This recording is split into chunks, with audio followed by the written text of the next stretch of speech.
Hello, I'm Jenny Mason-Gunning from Ironbridge Fine Arts. Welcome to your new Aquatint box. Thank you for buying your Aquatint box from us. In this short movie, I'm going to show you how to use your new Aquatint box to make traditional rosin Aquatint effects. This technique has been perfected by printmakers for absolute generations, and I'll share all the tips that I've learned over the last 3 generations of daily printmaking. First things first, it's about health and safety. Rosin is extremely carcinogenic. When it's melted, even though it smells nice, it's really dangerous for your lungs. So even when it's in powder form, it's best not to breathe it in. And when you're melting it, it's really best not to breathe it in as well. So wearing a mask, having an extractor fan unit like the one I've got behind me is absolutely ideal. Here is a brand new box. This has been painted white and it's on the stand with lockable wheels. Now you can also have your box barefaced, and you can have it so it sits on a table or it sits on the floor. Now this is the handle. I'm just turning it for you to show you that you turn it clockwise, and then this is the opening where you put your plate. This is the shelf. And now if I put the camera through the shelf, you'll see the paddle. And I'm showing you this because in a minute I'll turn it and you'll be able to hear the paddle touching the base of the box. Now what happens when your rosin is in there, because there's no rosin in here as you can see, the rosin will be picked up by that paddle and thrown into the air, and then it distributes down evenly. Now in order to use the box you have to paddle very fast, and then leave the box to sit for a minute or 2 depending on what kind of aquatint you want, and then you put your plate in. Now just to show you how to use an Aquatint box, we're going to use mine. Now my Aquatint box is about 15 years old. The Aquatint boxes that we make now, pretty much the same design. There's a few different upgrades, like for example my handle's not rotating, whereas the new boxes are. I think that's about it really. Now when you get your box to begin with, we will have either delivered and set up, or we will have couriered it to you and you will have unpacked it. Now it's best to take the shelf out. There'll be screws in the shelf, and then to hoover the inside of your box, just because we seal it, we silicone your box. However, in movement and carriage, everything can get jiggled, and things can come loose. So it is best if you do that. And then you're going to want to put your rosin into the box. Measure about 2 kilograms and fill your box up. Weigh it out and then tip it through the grate in your shelf, and you'll tip it into the bottom of the box, and then your box will be ready to use. Very important, before you put your Aquatint onto your plate, you will need to degrease the plate. So I like to use fairy washing up liquid, no water, just lots of nice fairy washing up liquid. Buy it in bulk, cheap fairy washing up powder, and the same sponge you use that's nice and clean. This is my degreasing sponge, and I just create a lather on the surface of the plate, and this will clean the plate and get rid of all of the grease on the surface of the plate. Try not to put your fingers on top of the plate, it's very important. Once we're happy, we will then clean off the surface of the plate. Now I can see that this plate is completely degreased because it's not rejecting any of the water at any part of the plate. That's perfect. We can dry it off, heat it up and apply our Aquatint. Okay, so once you've degreased your plate, you'll need to dry your plate. So you need to dry it on the back first and then dry it on the front. Don't get your fingerprints on it, and you'll want to heat your plate up to about 50 degrees. It works really nicely if we do that before we put it into the box. So let's go do that. Okay, next you'll want a few things. You'll want a mask and you'll want a timer. First things first, mask goes on. Make sure you're nice and safe. So now what we're going to do is we're going to paddle the box.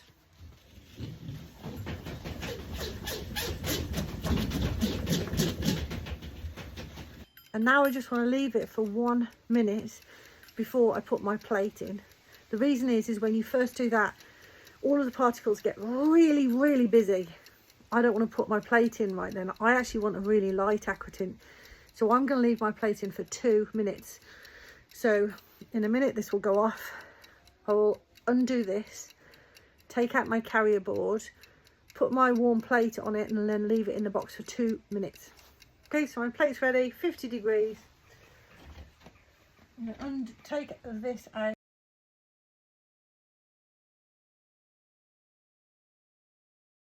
There's a carrier board. I'm putting the carrier board down first, and I'm going to put this in the middle of the carrier board. Close that.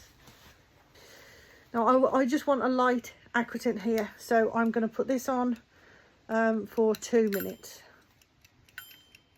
And pop this down here so I know where it will go off when I'm ready. Okay, what I want to do is show you what happens when you put the phone inside the aquatint box. So now I'm closing the door and now I'm paddling, so you can see what's happening. The paddle going round and round and round. It's throwing all the aquatint powder up in the air, which is really, really cool. And then I stop paddling and it starts to slow down a bit. Now, I don't want a plate in at this point because my plate would just get absolutely covered. So it's about you finding out when is best to put your plate in. And what's really important as well, that when I did put the plate in the box, you notice that I put the plate on a board that's larger than the plate was. Now this is called a carrier board, and it's really absolutely essential for getting an even aquatint coverage. So I thought whilst you're watching the aquatint settle, I'd just explain this to you. Without this board, the rosin powder would creep underneath the edges of the plate. It creates an uneven distribution and heavy deposits around the perimeter. The carrier board acts as like a stable platform. It prevents this migration and ensures the rosin settles evenly across your entire plate surface. It's a simple step, but it makes the difference between a professional, consistent aquatint and a patchy, unpredictable result. So I always use a board that's larger than my plate. I just got one in the box that sits there ready for me to use. It's one of those really small details that makes a massive difference to your final print. So I really hope that helps.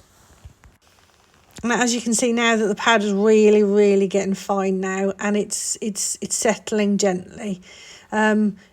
Like I said, you'll just have to decide when you want to actually put your plate in, and if you start doing tests and timings, you'll be able to get it exactly right for you. So the timer's gone off, so I'm just going to take the plate out. So take this down. Okay, so what I tend to do is to pull the carrier board out itself, but do it really, really gently. And try and get your fingers around it so that you're not affecting the actual surface of the plate. Now, you will be able to see I have a really perfect fine layer of resin on here. And then this needs to go onto our aquatint shelf to heat all of that fine powdered rosin on. This goes onto here. Okay, so you can use a blowtorch now, or you can use a heat gun. If you use a blowtorch, what will happen, you can create a whirlwind on the surface of the plate. Now, a heat gun still gives out a lot of heat, and it also gives a lot of blowout. So the best thing to do is to try and get it into the middle of the plate first, and then work your way from one end to the other. Now watch carefully as I heat the underside of the plate to melt the rosin using the blowtorch.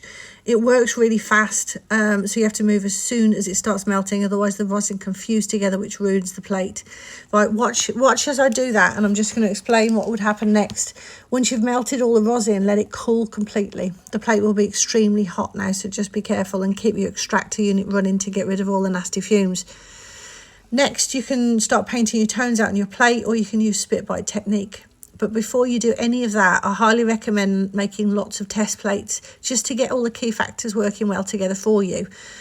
First, you've got to think about the amount of time you leave your plate in the aquatint box after paddling. And then you've got to think about how long your plate stays in the aquatint box for. Then the strength of the acid, and fourth, the etching times for both lines and tones. A great way to test your new box is to make 3 test plates, one at 2, one at 4 and one at 8 minutes, and then do step tests on each of them for 4 different tones. It'll give you a really good idea how your box is working with your setup. Just remember to stay safe, wear your mask, keep the extractor running, and thank you for buying your aquatint box from us, and thanks for watching.